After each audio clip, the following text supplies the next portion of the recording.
Hey everyone, this is Evgeny with you today, and we are checking how you can use MCP servers in your LangGraph agents. So join me, and if you don't know what MCP is, or if you don't know what LangGraph is, then this is a perfect time to check it together. So join me in this session. So in general, if you're not aware of MCP servers I would recommend you to check my previous videos where we are going into the details of that, where I'm explaining the concept and how it works and why it would be very useful in agentic applications. But in general, you can think about MCP servers as kind of a toolbox which you can give your agent. So you it's not hard-coded, but you give your toolbox with MCP servers to the agent, and then agent can perform something on top of that. And if you check, for example, now we see the Cascade, the AI agent from Windsurf, and it also has MCP servers, and there are a number of that already defined. And let's work with GitHub today. So for example, I can search for GitHub. It's here. I can install it. And it's asking for my GitHub token, which I prepared previously for this video. And you can copy paste it and use on your own if you want, but it will be obsolete after the video is finished. So sorry guys, but I'm saving it here. And look at that. We do have this GitHub MCP server. And if you check the tools, then there are a lot of them available here, like 73 tools from this MCP server GitHub, and this gives the agent a lot of possibilities to work with GitHub. How it works? So let's go back to the Cascade, and here I'm asking a question that relates to the GitHub repository. So I'm asking list the latest commits for the repository LangGraph introduction on GitHub. This is exactly the repository I'm currently in, right? So I'm pressing enter, and look at that, what's happening. Cascade realized that, okay, this is there is a tool, MCP tool, and it made a call to GitHub MCP server get something. Give it a try. So it was getting GitHub user information, and it get back something, and then another tool called list commits, and I asked about the latest commits here, right? So we have the second MCP tool, and this one is about retrieving GitHub commits, and it decides, okay, our owner is this one and repository name is this one. And then we do have some real information from the MCP server. It's kind of, again, a tool, and we get back as a response a list of comments. So this is how MCP works.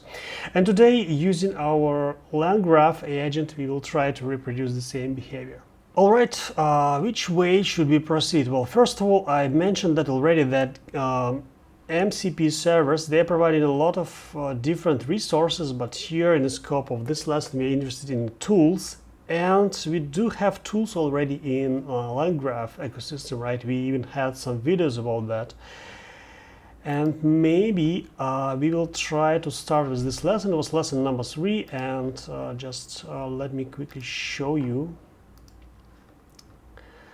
We have this structure, so we have an LLM, and then LLM knows about tools, and then as a user I'm sending a request, and if LLM thinks, okay, it's a possibility to reuse something from the toolbox, it makes a tool call and returns some back results, and then based on the results from the tool, it generates the response for me. And the idea would be that I'm asking the same question as I did here, like list the latest commits for the repository, and at this moment I would realize, okay, I do have a tool from MCP server which knows about GitHub repositories. There will be a tool call, and this will return back all this kind of output. This one, it's pretty big one, pretty long one, right?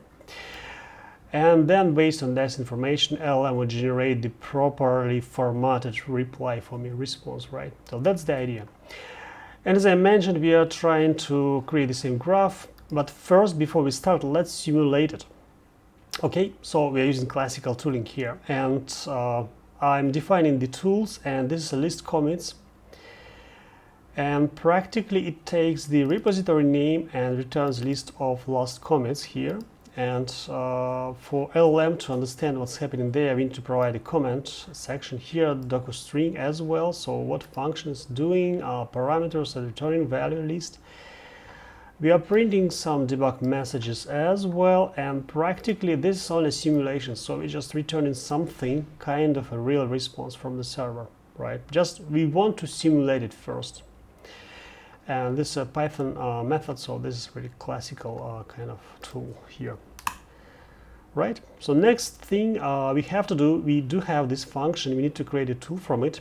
And again, I'm replicating the number 3 lesson about agent behavior, this React architecture. So I'm not gonna talk into the details about that. Please re-watch this video if you're forgetting, if you don't remember something, and if you're missing something, right? But in general, we're creating a tools from the list commits tool, and we're creating toolbox, and then we are creating an LLM, a model, and then we are binding tools to the toolbox. Oh no, the way around, we are binding toolbox to our LLM, right? And it's here, and then we should define agents node, and it's a single one. And here we are saying, since this is a GitHub repository tool, then we are saying, okay, you're a developer assistant, and your goal is to help your body to provide some different examples, responses, and you do have some tools, and if you have a feeling that a tool can be used here, you should use the tool. So we're defining this assistant node with this system message, and practically it's pretty easy. We are taking this LLM as tools and we invoke it and providing the message. It's like pretty standard, right? I'm not going to talk about that into details. And then having an assistant, what we can do, we can define a graph, and here we have the assistant, we have a tools, which is a tool node from LangGraph, and we are providing toolbox as a parameter as well. And then the structure is pretty straightforward. I showed it already to you. And from start it goes to assistant. In assistant have the feeling that tool can be used. Okay, it goes there. Tool returns some result. The assistant generates the response, and we are finished. Or maybe assistant thinks, okay, I need another tool, and then it goes back to tools and again back to assistant. Like it's up to assistant, right? And so we are ready, and again the tool here we have, it's pretty synthetic one, it's just an example, it's not the real one. We are just returning a list pretending it was a real tool call. And here we have the prompt, so list the latest commits for the repository, LangGraph introduction, and here's my name as well, and everything is on GitHub, and we just make an invocation to the graph, and we're printing the messages. And look at that, what's happening here. Okay, this is our debug message, we can ignore it for now, but here's the whole conversation happened. We do have a human message, this is the one I defined, and then our assistant thought, okay, there is a tool call needed, it's list commits, and the argument is this one, it's kind of the properly generated repository name, the owner plus repository name itself. And then the real tool happens, list commits here, and then we are returning the raw value back.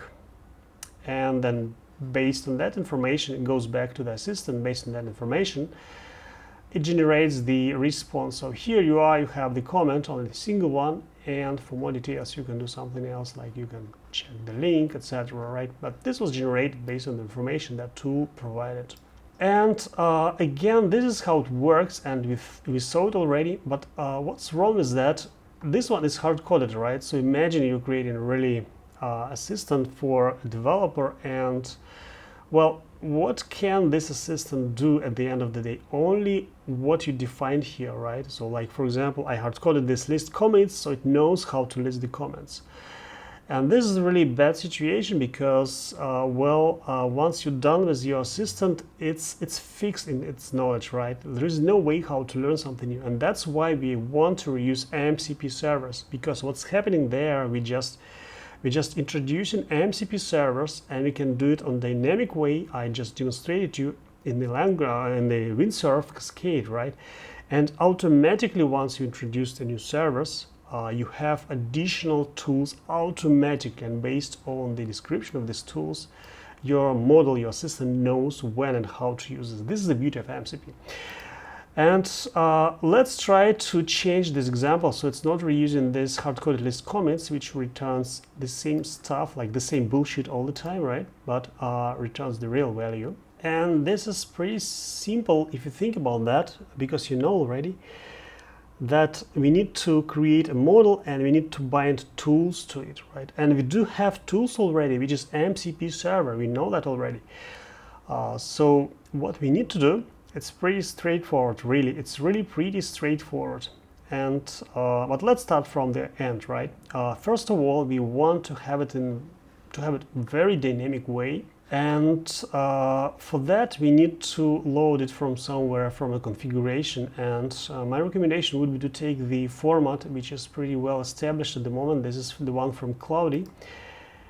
And here, if I go back, let's go back to the cascade and check all the configured MCP servers. I have one, and here the tool and description of the tool, and like 73, a lot. And I can go to the row config, and this is how this configuration looks like. This is about the GitHub MCP server. So you have your personal access key to the GitHub and some other values, and it's run with the Docker on your local machine. And practically the idea would be to reuse this configuration fully, right? So we need to create this MCP underscore config here. So let me do this pretty quick for you. Okay, and here we're just copy pasting the whole format. So we have exactly the same configuration as Cascade is using. And this is standard one, by the way. Like you can use the same everywhere in Cursor, for example, in Cloudy Code as well. Like all the tools that working with MCP these days, they are supporting this format. So I'm saving it, and let's close it and go back to our code, right? So first we have to load the configuration. And here I created this load MCP servers snippet that reads the JSON, the one I just created, and I defined it already from the root of the project, and MCP underscore config.json. And so we're reading it through and just showing that everything is fine, the configuration was loaded. So it's here, we can see it, it looks the same, right? Now we need to have a mechanism how we can dynamically load these servers defined in this file and in this configuration. And for doing this, this is the tricky part, that probably the core thing of our lesson. We have to reuse the new dependency LangChain MCP adapters. And this is a new dependency, you have to install it as well. And if you check the project in the repository and requirements, I have it here already, I install it, so you should do the same if you want to see the same results, right? And we are using client package kind of, and we are using multi-service MCP client. So this one knows, it understands the configuration in this format exactly, and this is the same format as we defined in JSON. So it can parse it, it can reuse it, and create multiple servers, because again, this is the single server, but you can define multiple, right? I can add something here as well, and then my JSON will be updated. And then what happens next, using the client, I'm just loading all the tools that were defined with this syntax, and I'm listing it.